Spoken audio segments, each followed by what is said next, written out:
Bienvenue dans la chaîne des métiers, le podcast solidaire de Lafage, l'association française pour l'accompagnement des jeunes entrepreneurs qui ouvre les portes des carrières de demain. Plongez dans l'univers de professionnels passionnés, découvrez leur parcours unique, leurs défis quotidiens et leurs conseils précieux.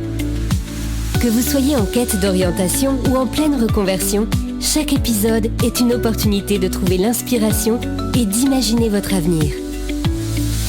Prêt à explorer la chaîne des métiers ? C'est parti! Parti pour cette deuxième saison spéciale entrepreneuriat et métiers au féminin. Aujourd'hui, dans la chaîne des métiers, on part à la découverte d'un métier à la fois ancien et toujours d'actualité, la cordonnerie.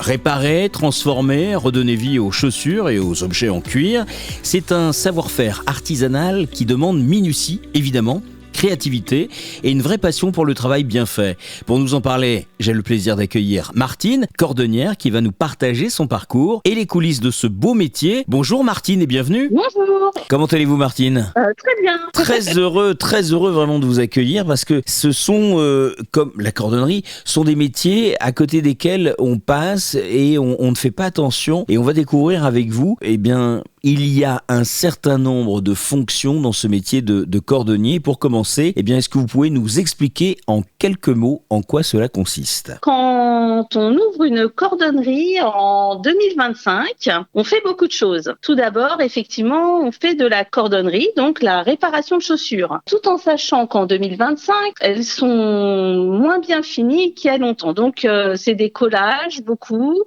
de la réparation rapide. On fait beaucoup moins de semelles cuir, des montages de talons comme on pouvait le faire encore en 1980. Malheureusement, le travail de cordonnerie s'est beaucoup dégradé. On fait des clés, beaucoup de clés. Il y a des plaques auto aussi. Très bien. On vend aussi pas mal de produits d'entretien, j'oubliais. Ah, les fameux produits d'entretien, là aussi voilà. pour les chaussures en particulier. Et je crois savoir que vous faites aussi tout ce qui est réparation de couture, par exemple pour les sacs en maroquinerie. On en fait, il y a de la demande. Donc on fait. Qu'est-ce qui vous a donné envie, Martine, de devenir cordonnière ? C'est une question qui permet de retracer un petit peu votre histoire personnelle, surtout, de découvrir éventuellement la formation que vous auriez fait, et puis une expérience marquante et les étapes aussi clés de votre carrière. Comment vous êtes tombée dans la chaussure, Martine ? Alors, je suis tombée dans la chaussure de père en fille. Je n'ai malheureusement aucune formation cordonnerie. Mon papa a ouvert sa première cordonnerie en 1984 et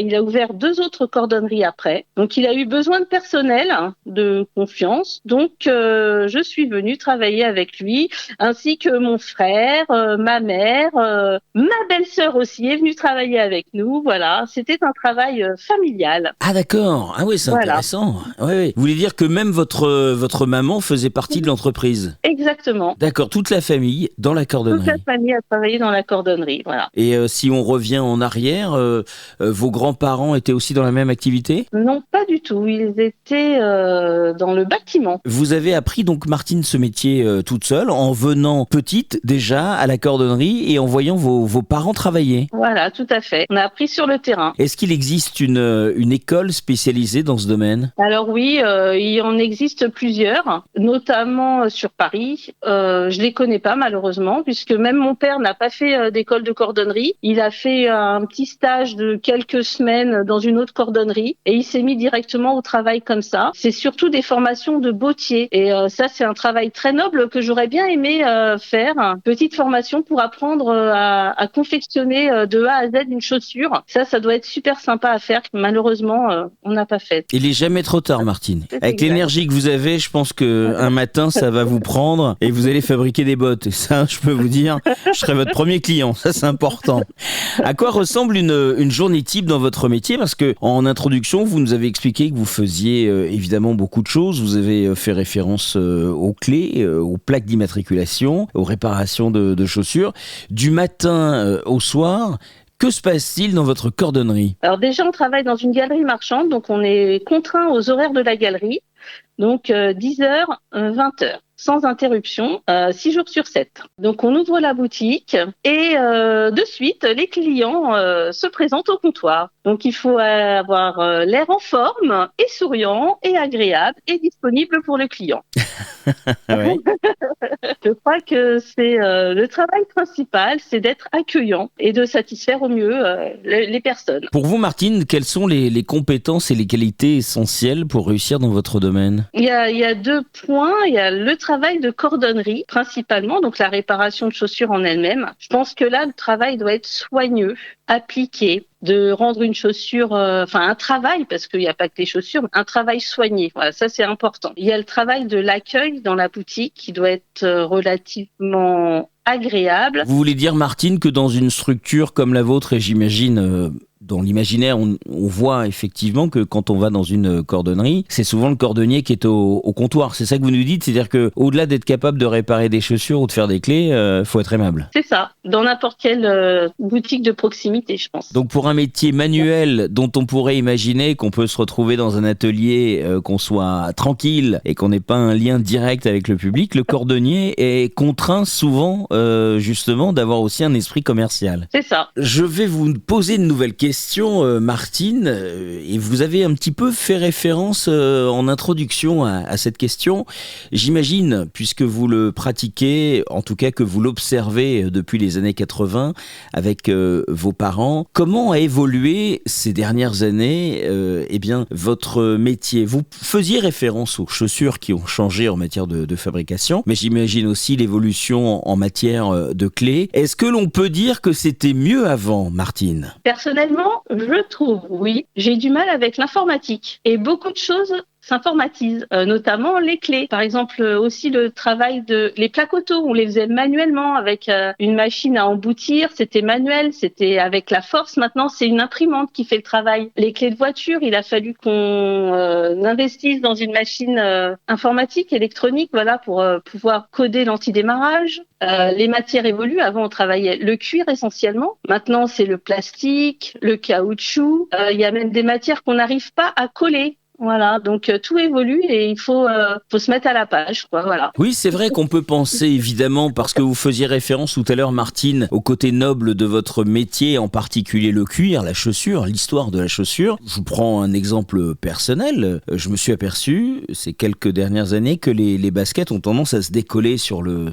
devant. Est-ce que la cordonnerie, aujourd'hui, elle a trouvé des techniques pour réparer ce genre de choses ? Parce que moi, on me demandait de repartir avec mes chaussures, voire même de les jeter. Ça a évolué. On a maintenant des presses spécialisées, des cols aussi qui vont bien, mais bon, faut investir, faut acheter les produits qui vont bien. C'est toutes les questions. Est-ce qu'on achète pas? Est-ce qu'on essaye pas? Faut innover tout le temps, essayer. Pour un jeune qui nous écoute et qui aurait envie de se lancer dans ce métier aujourd'hui, quels sont les conseils et puis surtout les opportunités qu'offre ce métier aujourd'hui ? Est-ce que ça reste quand même, si demain un jeune ou quelqu'un qui est dans la vie active et souhaiterait se reconvertir et ouvrir une cordonnerie en faisant une formation, j'imagine, puisqu'ils n'auront pas eu la chance d'avoir à observer leurs parents ou un membre de leur famille, quels sont les conseils que vous donnez? Est-ce que vous pensez que c'est bien aujourd'hui d'ouvrir une cordonnerie? Je dirais maintenant un jeune qui veut se lancer dans la cordonnerie, ça serait plutôt dans les modèles de luxe. Voilà, justement, faire une école